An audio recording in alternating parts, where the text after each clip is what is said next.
La semana pasada estábamos precisamente escuchando Carmina Burana, desde esta explosión necesaria de la vida.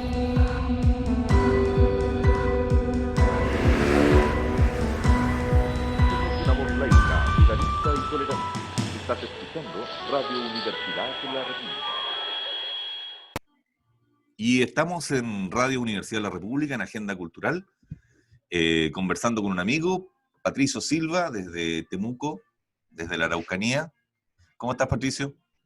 Muy bien, Andrés, ¿cómo estás tú? Bien, bien. Bueno, hemos tenido algunas dificultades de conexión, estamos probando ahora a través del móvil, así que, Patricio, ¿cómo está? ¿Cómo está el Gualmapu, como le dices tú, la frontera, como le dice otro, la región de la Araucanía, novena región? ¿Cómo están las cosas allá? Mira, la verdad, yo le digo el país de Gualmapu, ¿ya? Pero en realidad, para que la gente se ubique, es la Araucanía Gualmapu, porque así lo ubican perfectamente. Bueno, yo creo que todo el mundo sabe, y es un hecho público notorio, que estamos en una constante tensión de hace por lo menos más de 2 semanas. Ayer, finalmente, la segunda sala de la Suprema rechazó por 4 votos a 1 el recurso de amparo que había interpuesto la Defensoría Penal para permitirle al Machi Celestino poder cumplir una parte de su condena, ¿cierto? Pedían 6 meses para que fuese a estar en su rehue, en su comunidad. Lamentablemente, no fue acogida esta petición. Patricio, ¿podríamos analizar un poquito en profundidad qué pasa con esta situación? Porque acá algunos señalan que hay un incumplimiento de tratados internacionales, la Corte deja establecida de que la aplicación de las normas del cumplimiento de la sanción han sido correctas desde el punto de vista del Estado de Derecho, y por otro lado hay una tensión política donde el Machi representa un conjunto de demandas que no han sido atendidas históricamente, ¿ah? Yo creo que distinguir ahí. ¿Qué nos podrías decir un poco de eso? ¿Cuál es tu lectura a partir también del conocimiento que tienes del convenio y desde el punto de vista de cómo se han ido dando estas conversaciones?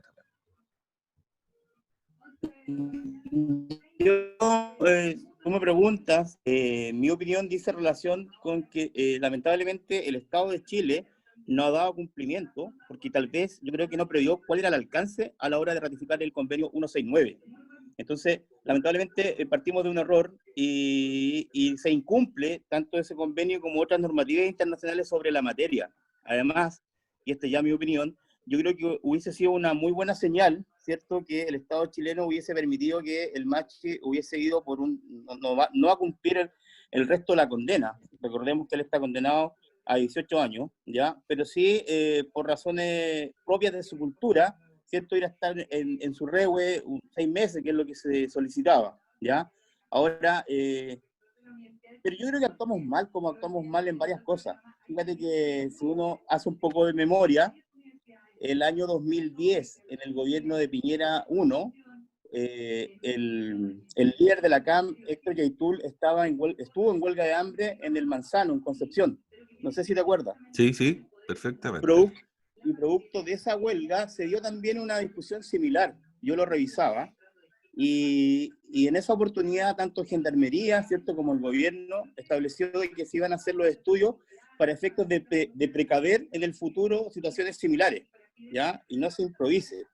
Y bueno, han pasado 10 años y estamos exactamente en el mismo punto en el que nos encontrábamos hace 10 años atrás.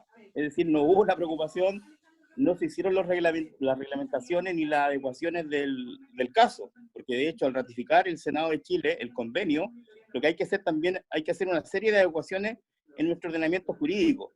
Y una de esas dice relación, ¿cierto?, las que son tocantes a los pueblos indígenas de nuestro país. Y eso lamentablemente no se ha hecho. Ahora, sí, dime, eso tiene que ver, bueno, algunos señalan que culturalmente nosotros tenemos una desidia o queremos anular de alguna manera el reconocimiento de que hay una diversidad cultural. Y por otro lado, hay otros que piensan de que las modificaciones que se hacen no pueden significar un estatus distinto, ¿ya? Sobre todo en el cumplimiento de sanciones frente a determinados delitos. ¿Cuál es el planteamiento ahí? Porque uno podría entender, bueno, un sistema de mediación, de resolución de conflictos distintos con ciertos grados de autonomía, pero en particular en este caso se ha hablado que por el tipo de sanción y de pena, de alguna manera esta distinción podría ser tomada como un beneficio y no como un derecho. Estamos de acuerdo, pero claro, esa es la visión occidental, ¿cierto? Desde el punto de vista, digamos, desde la mirada, desde el eto chileno, por decirlo así. Porque lo que pasa es que, si tú recuerdas, tras el acuerdo de 1989, del 12 de octubre del 89, que se firmó en Imperial, cuando era candidato el expresidente, ¿cierto?, Patricio Elwin, dentro de la gran promesa que se hizo al mundo indígena, estaba por una parte, ¿cierto?, la recuperación de tierras, ¿ya? El reconocimiento de derechos. Y dentro del reconocimiento de derechos estaba obviamente la ratificación del 169, que se hizo posteriormente el 2009, y además, ¿cierto?, la creación de una nueva institucionalidad, ¿ya? Que también en parte se ha cumplido, porque se generó tanto la ley indígena, ¿cierto?, la 19.253, como está hoy día a puertas de la creación del Ministerio de Asuntos Indígenas, ¿ya? Pero yo creo que en el fondo hay una gran pregunta que tenemos que hacernos como sociedad, y si es efectivamente queremos ser un Estado unitario, con una nación unitaria, o si efectivamente, si ratificamos el convenio 169, ¿cierto? Tenemos la capacidad de entender que Chile es más que un Estado unitario y que una nación única, ¿cierto? Y que en él coexisten otro tipo de pueblos, ¿ya? Y eso tiene que ver también con consultarnos qué tipo de reconocimiento le vamos, como digo yo, ¿vamos a hacer un reconocimiento gastronómico al merquén en la cocina o vamos a hablar de reconocimiento de derechos colectivos? Y cuando entramos a hablar de reconocimiento de derechos colectivos, tenemos que ver cuál es cierto, la importancia. Hay una demanda territorial que es histórica, ¿cierto? Y que tampoco podemos hacernos los ciegos frente a esa demanda, que es la que, a partir del año 94, lamentablemente, ¿cierto?, abre una serie de escalada de violencia en nuestra región, en la macrozona, por decirlo así. ¿Por dónde crees que va, entendiendo que hay ciertos compromisos y de acuerdo a tu visión, debiese tomarse una visión más integral, ¿cierto? Porque esto no es solamente tierras, que fue otro de los cuestionamientos que se hace. Esto no es solamente tierra o inyectar recursos para generar emprendimientos, porque eso, de nuevo, es el modelo de desarrollo neoliberal occidental. Entonces, la pregunta es, ¿por dónde crees que pueden ir las salidas más allá de esta contingencia que en general está tensionando bastante las relaciones a nivel de orden público y también a nivel de relaciones políticas, y que no sabemos para dónde puede derivar, ¿ya? Por la situación del Machi, pero desde el punto de vista más general, o diríamos de los principios de la buena política, ¿hacia dónde deberíamos apuntar pensando que tenemos la posibilidad de una asamblea constituyente y tenemos también la posibilidad de los gobernadores regionales? Y a partir de eso se pueden configurar oportunidades para plantear nuevos escenarios estructurales e institucionales. Sí, de acuerdo. Yo creo que, bueno, deberíamos comenzar por el principio. Yo creo que lamentablemente nuestra sociedad y nuestra sociedad regional, ¿cierto?, acá en la Araucanía y en la macrozona, desconoce la historia de su propio pueblo. Y eso es fundamental, ¿cierto?, para tener después una conducta en consecuencia. Yo estoy casi seguro que los planes de estudio de los escolares, ¿cierto?, prácticamente no se hace, no se va a la historia respecto a cómo llega el Estado chileno y cómo hace ocupación de estos territorios, ¿ya? Y recordemos cuando el hoy día senador Francisco Buenchumilla era intendente de la Araucanía en el gobierno 2 de Michelle Bachelet y presenta un plan, ¿cierto?, una propuesta hacia el gobierno, rápidamente lo sacan del cargo, ¿ya? Y deja de ser intendente, porque, o sea, yo creo que aquí, y la experiencia, el derecho comparado señala que como, por ejemplo, países como Nueva Zelanda resolvieron este tipo de situaciones, entendiendo que lo de Nueva Zelanda todavía está abierto, pero obviamente han transitado un camino más virtuoso que el nuestro, es a partir, ¿cierto?, del reconocimiento y el perdón hacia los pueblos originarios, ¿ya? Y aquí no ha habido, si bien es cierto, la presidenta Bachelet lo señaló en su segundo gobierno, ¿cierto?, y pidió disculpas a nombre del Estado. También lo hizo el intendente Buenchumilla en su oportunidad cuando asumió el cargo de la Araucanía, pero en el fondo yo diría que eso es más discursivo que llevarlo a la práctica. Entonces yo creo que tenemos que primero como Estado, ¿cierto?, hacer el mea culpa, dar a conocer cuál fue la historia de cómo el Estado chileno ocupó los territorios, ¿cierto?, al sur del Biobío, Y eso es fundamental. Yo creo que es casi como un acto de contrición que como sociedad debemos hacer, Sí, ¿ya? porque Porque a hay, partir, hay mucha confusión. Se piensa que esto tiene que ver con los españoles, pero los españoles dieron un tratamiento totalmente distinto a partir de hechos de fuerza, obviamente, pero reconocieron una nación mapuche con territorio definido.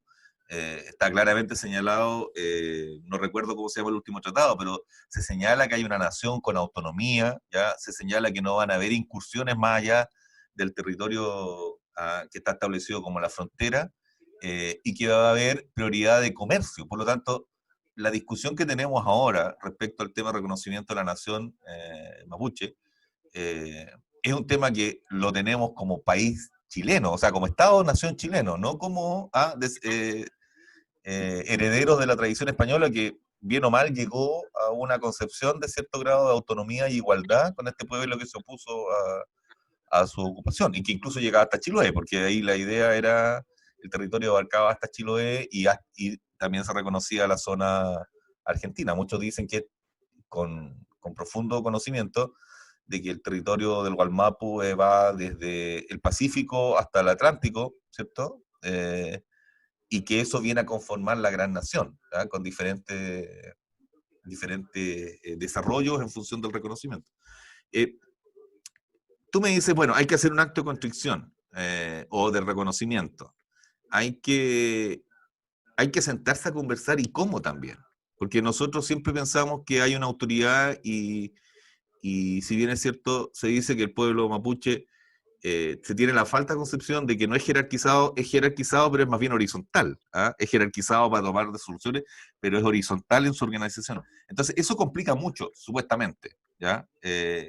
¿Cómo lo ves ahí? Porque además hoy día el pueblo mapuche, y con esto termino la extensa pregunta, es además un pueblo que está viviendo en esta modernidad. Por lo tanto, tampoco hay que tener una visión idealista respecto que es un pueblo que no tenga visiones respecto al libre mercado, al desarrollo de la izquierda, del socialismo, de la función del Estado dentro de la economía. O sea, no estamos hablando solamente de una visión romántica acerca de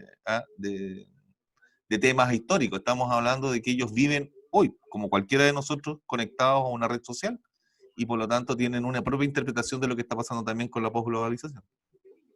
sí, totalmente de acuerdo. Ahora, en términos geográficos, sí hay que recordar que el país de Gualmapu se extendía desde el Valle de la Concagua hasta Chiloé o Chilhué, como le llamaban, y tocaba las puertas de Buenos Aires por el lado del Puel Mapu, Sí, sí. ¿ya? Y por el lado del Lafken Mapu, de los Lafken Chihuayche, obviamente hasta Chiloé. Y efectivamente, tú señalas que obviamente uno no puede ser prisionero de su tiempo, pero como dices tú, si bien es cierto, la cultura indígena se caracteriza por ser bien horizontal, ¿cierto?, en sus relaciones, y ellos obviamente propiciaban, por los españoles, como bien decías tú, los parlamentos, ¿ya? Y ahí está el parlamento de Quilín o de Quillín, ¿cierto?, en donde se firma finalmente el tratado de paz, ¿cierto?, y de relaciones comerciales con los españoles. Es decir, siempre llegó a tener en algún momento 8 diputados, ¿ya?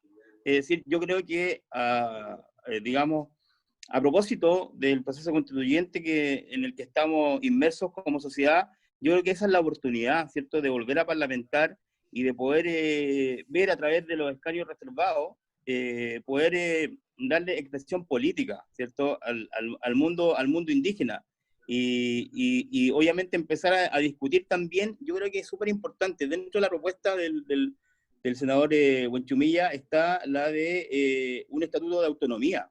Es decir, se puede convivir en un Estado unitario y centralizado como el chileno con un estatuto de autonomía para sus pueblos indígenas, ¿ya? Y eso pasa en España, ¿cierto? Pasa en Norteamérica. Australia Es decir, también tiene zonas de ese tipo. Exacto, entonces yo creo que hay varias propuestas muy interesantes al respecto que obviamente con ocasión del proceso constituyente yo creo que tienen que ponerse en la mesa y discutirse. Es decir, aquí hay, o sea, como decíamos los chilenos, por decirlo así, no fueron 30 pesos, fueron 30 años. En el caso, ¿cierto?, del pueblo mapuche fundamentalmente, también son 30 años, porque la promesa de reconocimiento constitucional se hizo en el 89 y han pasado diversos gobiernos democráticos y todavía eso está en compás de espera, ¿ya? Es decir, hay un otro que nosotros como Estado y como sociedad chilena no reconocemos, y no le reconocemos derechos. Tal vez reconocemos sus nombres para ponerlos, como escuchaba yo alguna vez, para ponerle nombre a la ONG, para llevar el merquén a la cocina, pero como derechos colectivos, como que no, hacemos como que no existe. Entonces, hay un reclamo que ha llevado, ¿cierto?, 30 años, y que yo creo que este es el mejor momento que tenemos como sociedad para enfrentarlo, ¿cierto?, y para discutirlo, y de esa forma darle un cauce institucional, ¿cierto?, a este momento tan tenso que estamos viviendo. ¿Cómo resolvemos el tema de la violencia? En todas las sociedades hay violencia, ¿ya? Aquellos que plantean que la violencia impide el diálogo, yo creo que no han revisado la historia, porque en general el diálogo se hace mucho más necesario cuando hay visiones radicalizadas. Ahora, hay un momento para ese diálogo. También se dice que hay muchos intereses envueltos en los hechos de violencia en el sector que estamos hablando, que aparentemente no solamente está involucrada aquí la reivindicación, en algunos casos, sino que también hay intereses económicos, intereses de ciertos sectores de extrema derecha, básicamente, de querer provocar un ambiente de tensión, ¿ya? ¿Cómo tú ves eso? Porque puede ser que todo eso sea cierto, o puede ser que todo eso sea solamente una intuición, pero existe como tal, existe como proceso, están ocurriendo daños a la propiedad privada, están ocurriendo manifestaciones en las calles que tiene que ver con la autotutela, con la protección, se respira un ambiente tenso, por lo menos es lo que yo percibo respecto a las relaciones con el pueblo mapuche. ¿Cómo crees que eso podría irse destrabando? Mira, lo que pasa es que y lo quiero declarar, yo no estoy de acuerdo con ninguna acción de violencia, de ningún lado. Y esa es una realidad que no podemos negar. De hecho, esta semana falleció falleció un trabajador mapuche porque había un árbol que estaba en un camino interior del Lautaro, con neblina, él iba en moto, y obviamente golpeó con el árbol y saltó y falleció. ¿Ya? Entonces aquí, a mí no me gusta llamarle daños colaterales. Hay grupos radicalizados, ¿cierto?, del movimiento mapuche, fundamentalmente la coordinadora Arauca Mayeco, que ellos legitiman ese tipo de acciones que llaman de sabotaje y, ¿cierto?, de control territorial. Pero eso sabemos, por ejemplo, los hechos lamentables que ocurrieron el 2 de agosto en la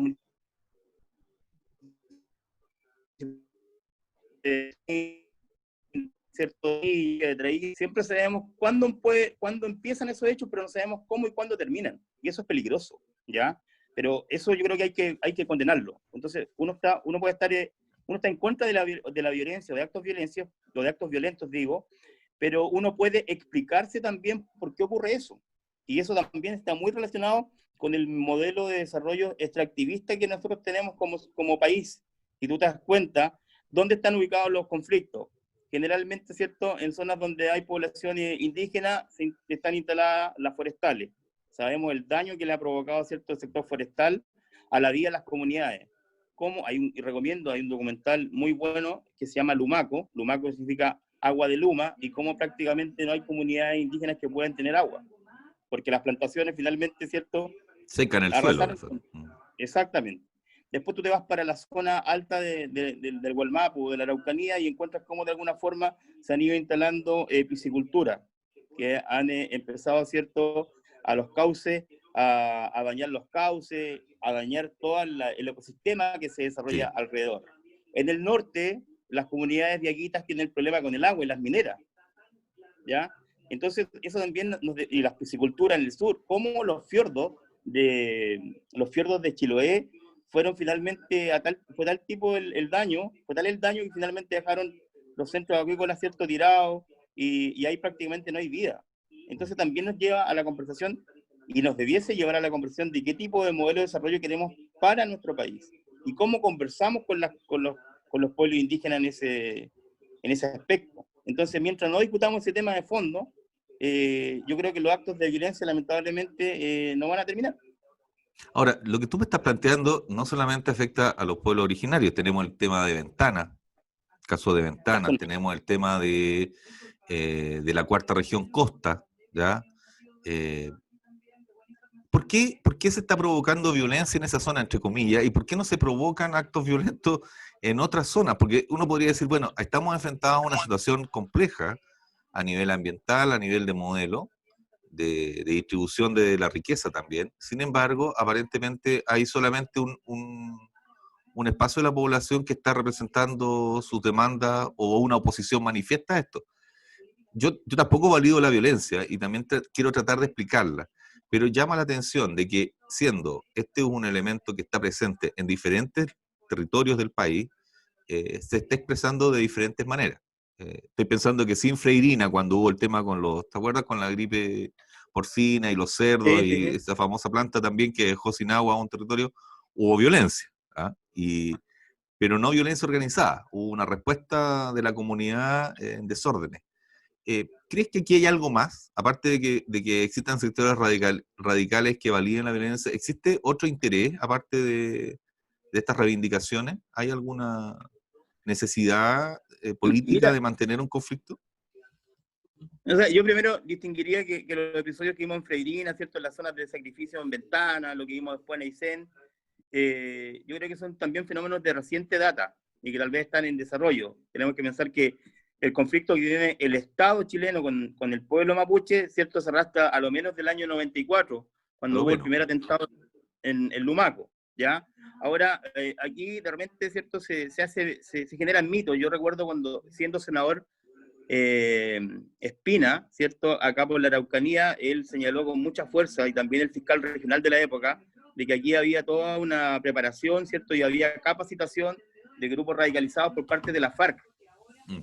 Bueno, después el tiempo demostró que eso nunca fue así, que no hubo tal preparación, y obviamente la denuncia cayó por sí sola, pero nunca más la vimos, ¿cierto? A nadie pidiendo disculpas Sí. nuevamente respecto de esa imputación. Esta semana veíamos como un diputado, que no recuerdo el apellido, pero de RN, ¿cierto? Subió una foto a su Twitter señalando que personeros de la CAM tenían trampas vietnamitas en sus casas. Mm. Y después se descubrió que esa era una fotografía que había bajado de Google.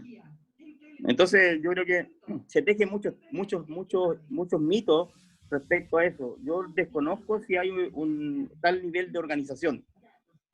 Sí, yo puedo advertir, como te digo, que hay actos de sabotaje y de control territorial, que además lo ha dicho el propio líder de la coordinadora Arauco Mayigo, que está dentro de lo que ellos legitiman como la lucha que tienen en contra del Estado chileno. Para terminar, Patricio, tú eres un habitante y un ciudadano de Temuco. Digo eso porque tienes un compromiso social y político también reconocido en diferentes etapas, vertiendo causas.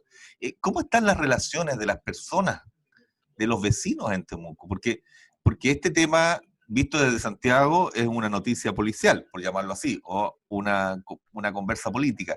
Pero en Temuco, y para los que hemos vivido ahí, sabemos que convivimos todos los días con personas de pueblos originarios, mapuche, amigos, compañeros, empleados, jefes. ¿Cómo está eso? ¿Hay tensión, hay diálogo, hay conversa, hay preocupación o se omite también? Mira, yo creo que este es como un secreto a voces, porque obviamente hay una preocupación, porque los últimos hechos de violencia, con quema de camiones, paulatinamente se han ido corriendo de la zona rural a las zonas más urbanas. Sí, el último fue ahí en el cruce Padre Las Casas, pues estamos... Entonces, es distinto uno, ¿cierto?, leer que se quemó un camión en la carretera a la altura de Ercilla a cuando se quemó a la entrada de la ciudad. Obviamente ya hay mayor preocupación y hay mayor tensión, pero ¿sabes qué? Y aquí yo soy bastante crítico, ¿eh? Y a lo mejor no me van a entregar nunca la llave de la ciudad por el comentario que voy a hacer, pero yo creo que si hay una zona, ¿cierto?, más racista en el país, yo diría que es Temuco y parte de Padre Las Casas, ¿ya? Hay un racismo, es cosa de que yo me movilizo hacia el centro, utilizaba colectivo cuando se podía, y ahí uno podía notar el pulso, ¿ya? Y en general, obviamente, los comentarios son siempre desde el racismo, desde el desprecio, desde el no reconocimiento, desde generalizar, ¿ya? Y nunca hacer una segunda lectura. Pero eso tiene que ver con lo que yo decía al comienzo, ¿ya? Que es que lamentablemente nosotros no conocemos de cómo el origen, de cómo el Estado, ¿cierto?, ocupó los territorios al sur del Biobío. Eso no, hay un desconocimiento pleno de eso. Entonces se instalan las posverdades, ¿cierto?, y la triada de que el mapuche es flojo, de que el mapuche es ladrón y que el mapuche es borracho. Como si no hubieran acá en la zona alemanes, italianos, o franceses, o suizos que fueran ladrones, borrachos o mentirosos. Como en todas las sociedades nomás, pues, como en todos los Como grupos en humanos. Exactamente. Entonces, lamentablemente, yo creo que, lamentablemente digo, mi ciudad, la que yo habito a diario, convive mucho con el fenómeno del racismo y prende rápido, ¿cierto? Y uno podía tantearlo el día que ese grupo de chilenos fueron a desalojar en horario de toque de queda, donde no había ningún carabinero, ¿cierto? La municipalidad de Curacautín, como en redes sociales la gente manifestaba, ¿cierto?, estar favorable a ese tipo de acciones. Yo lo veía con estupor, pero es porque el fenómeno del racismo yo creo que también además está muy instalado en esta zona. Sí, sí, además que para quienes conocemos Curacautín, la población migrante italiana, suiza y palestina, o sea, ese es un lugar habitado por comunidades en su momento, pero que recibió una migración en unos polos de migración de la novena, po. O sea, además, por favor, ¿quién es en el fondo el originario? ¿No? Estamos Claro, mezclados en todas partes, pero ahí encima se da ese elemento de que están presentes muchas culturas ahí, lo que habla también de una riqueza, pero que uno ve también que no se integra, sí, eso es verdad, como que conviven en forma paralela y se entiende como pero separado mira, de sí, todo. es que aquí se dan las paradojas, pues, Andrés, de que tenemos una comuna que se llama Puerto Saavedra, ¿cierto?, en honor y en homenaje a Cornelio Saavedra, que fue uno de los militares que el Estado chileno le encargó la ocupación, y uno si va y, ¿cierto?, y revisa la historia, sobre todo ahora que se lanzó el segundo libro de la historia secreta del pueblo mapuche de Pedro Cayuqueo, y tú te das cuenta qué nivel de genocida era Cornelio Saavedra. Claro. Y lo tenemos con nombre de comuna, y tenemos también casi todas las calles Claro. un nombre que hacen alusión. Entonces, eso también confirma que tenemos un desconocimiento de la historia. Claro, sí, sí. Bueno, Patricio, queda harto por conversar, agradecerte el tiempo. Yo sé que estos temas te apasionan, no solamente por tu ejercicio profesional, sino por tu visión de cómo debería construirse ciudadanía y política pública en la novena y en todo el país, me imagino. Así que agradecerte el tiempo. ¿Cómo está el clima? ¿Ya muy heladito, no? Hemos tenido un invierno a la antigua, como te decía yo el otro día, yo no recordaba, hace por lo menos 5 o 10 años, desde julio en adelante hemos tenido una lluvia persistente. Hoy día ya a lo menos no llueve, pero hace mucho frío. Ya. Zona de la novena región también con harto desempleo histórico. Hoy por la pandemia, complejo también el tema, ¿no? Muy complejo, porque la novena región, no me gusta darle números como los regimientos, la Araucanía o el Gualmapu, ¿cierto? Tampoco es, digamos, está bien deprimida económicamente, y obviamente con la pandemia esto ha venido a pegar con más fuerza. Además ha habido lamentablemente mucho quiebre de grandes empresas o las pequeñas empresas que van quedando. Entonces no se avisora en ese aspecto muy favorable el futuro en lo económico. Bueno, otro elemento más que tenemos que poner en esta sopa de los conflictos sociales y ambientales. Agradecerte, Patricio. Esto es Agenda Cultural de Radio Universidad de la República, hoy día con Patricio Silva Fuentes desde Temuco, capital de la frontera, el Gualmapu, la Araucanía. ¿Ah? Muchas gracias, Patricio. Ok, buenas tardes, gracias.